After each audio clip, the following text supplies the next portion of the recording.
अस्सलाम वालेकुम everyone, you are watching doctor Amana Saeed. आज जो हम टॉपिक डिस्कस करने जा रहे हैं वो बड़ा एक इंटरेस्टिंग और बड़ा एक रेटिंग वाला टॉपिक है, क्योंकि आजकल हर दूसरे बंदे को इसकी नीड है और हमारे पास क्लिनिक पे नंबर ऑफ़ पेशेंट्स आते हैं इस प्रोसीजर को कराने के लिए। चले आए शुरू करते हैं इस प्रोसीजर के नेम से।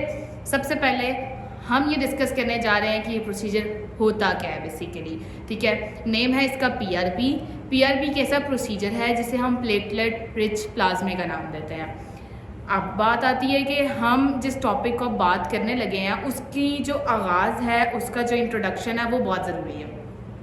ऑब्वियसली आप अगर मेरे पास आए हैं ये प्रोसीजर कराने के लिए तो आपको मेरे जितनी नॉलेज होनी चाहिए। अब मैं आपके ऊपर एक प्रोसीजर जो है परफॉर्म करने जा रही हूँ, आपको पता होना चाहिए कि इसके रिज़ल्ट्स कैसे आते हैं, इसके रिज़ल्ट्स कब आएंगे, आपको क्या इशू है जिसकी वजह से आप ये प्रोसीजर करा रहे हो और कितने अरसे के अंदर आपको इसके रिज़ल्ट्स आएंगे और किस तरह के आएंगे, इसका कोई साइड इफ़ेक्ट है कि नहीं है, ये सारी चीज़ें आपको भी पता होनी चाहिए।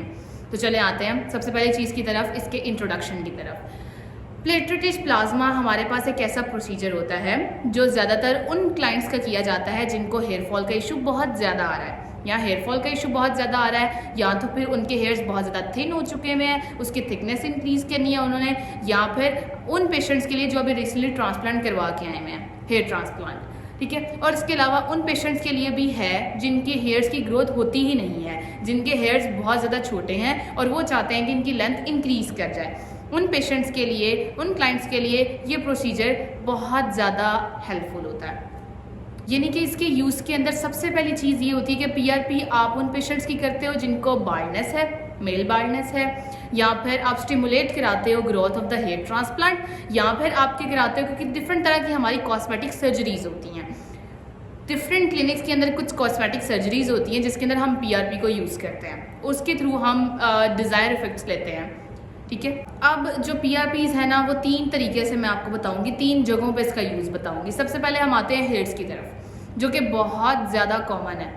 सबसे पहली चीज़, पीआरपी जो हेयर्स पे की जाती है उसके तीन फ़ायदे हैं। सबसे मेजर फ़ायदा जो आपको चाहे आप किसी भी जगह से करा रहे हैं पीआरपी, ठीक है, किसी भी क्लिनिक से करा रहे हैं, अगर तो आप पीआरपी का प्रोसीजर प्रॉपर्ली देख रहे हैं होते हुए और वहाँ पे परफॉर्म किया जा रहा है, वो आपको आज नहीं तो 10 दिन बाद, 20 दिन बाद अपना रिजल्ट दिखाएगा ही दिखाएगा।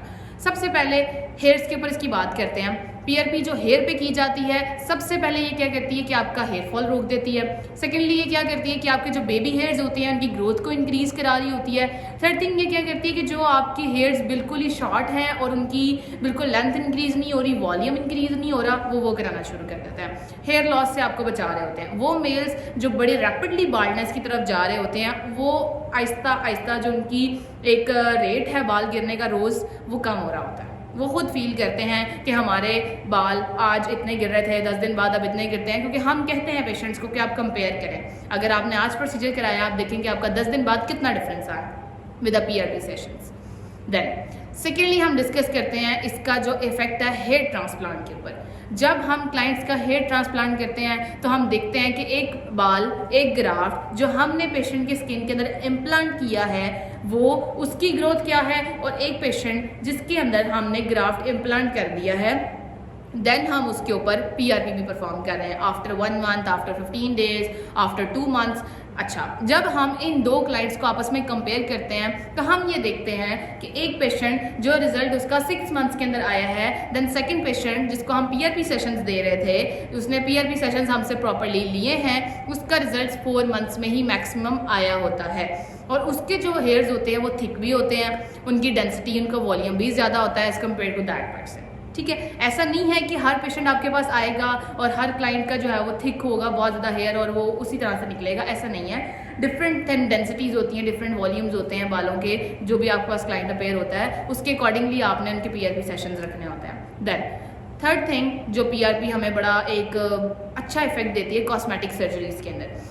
डिफरेंट तरह की कॉस्मेटिक सर्जरीज होती हैं, लाइक हम करते हैं फेस पीआरपीज, वेम्पायर फेशियल्स है, पिगमेंटेशन रिमूव करनी है, मलाजमा रिमूव करना है, इसके अंदर हम मीजो पीआरपीज, फेस पीआरपीज को यूज़ करते हैं। ठीक है, उसमें ये होता है कि हमारा वही प्रोसीजर होता है सेम एज द स्कल्प। ठीक है, वही हम प्रोसीजर यूज़ करते हैं, उसी के थ्रू हम जो है ना फेस पे भी प्लाज्मा इंसर्ट करते हैं, स्प्रेड करते हैं, जिससे हमें बहुत अच्छे रिजल्ट देखने को मिलते हैं। थर्ड थिंग आती है हमारी जॉइंट पे।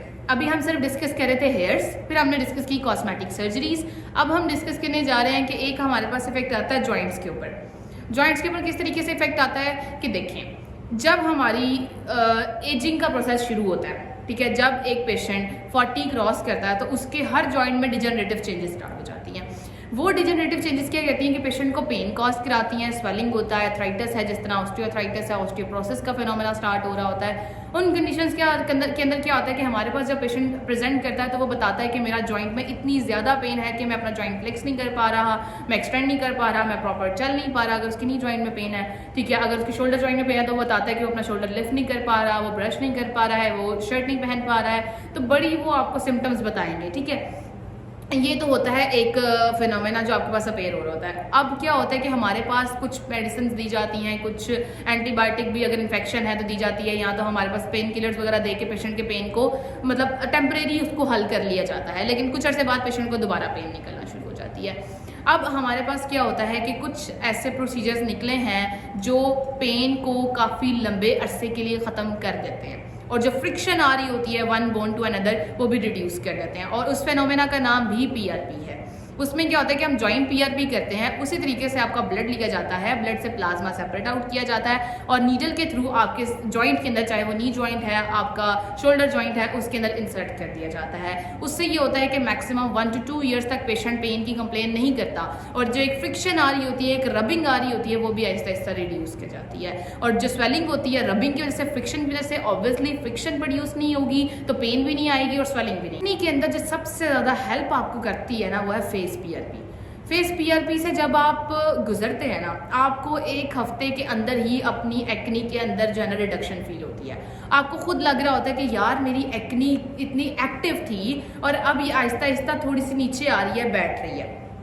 दूसरी चीज़ मेलाज़मा, फेस पीआरपी मेलाज़मा के लिए भी बहुत बहुत अच्छी है। आपकी जो ऊपर से डेड सेल्स है, डेड स्किन है, ये उतरेगी, नई स्किन आएगी। ऑब्वियसली आपकी जो एक लेयर थी स्किन की डैमेज हुई भी, वो उतर जाएगी और एक नई लेयर रिपेयर होगी। देन हाइपर पिगमेंटेशन के लिए, फाइन लाइंस के लिए ये बहुत बहुत ज़्यादा हेल्पफुल है। हम लोग देखते हैं डेली बेसिस पर कि कितने क्लाइंट्स हमारे पास आ रहे हैं फेस पीआरपी के, और वो ऑब्वियसली वो आ ही इसलिए रहेंगे because they are watching their results. वो बेसिकली देखते हैं कि यार अच्छा एक किसी ने कराया था, उसका इतना रिजल्ट आया, तो देन हम भी आते हैं और हम भी ये प्रोसीजर कराते हैं। ये फेस के लिए, खासकर यंग फीमेल्स के लिए।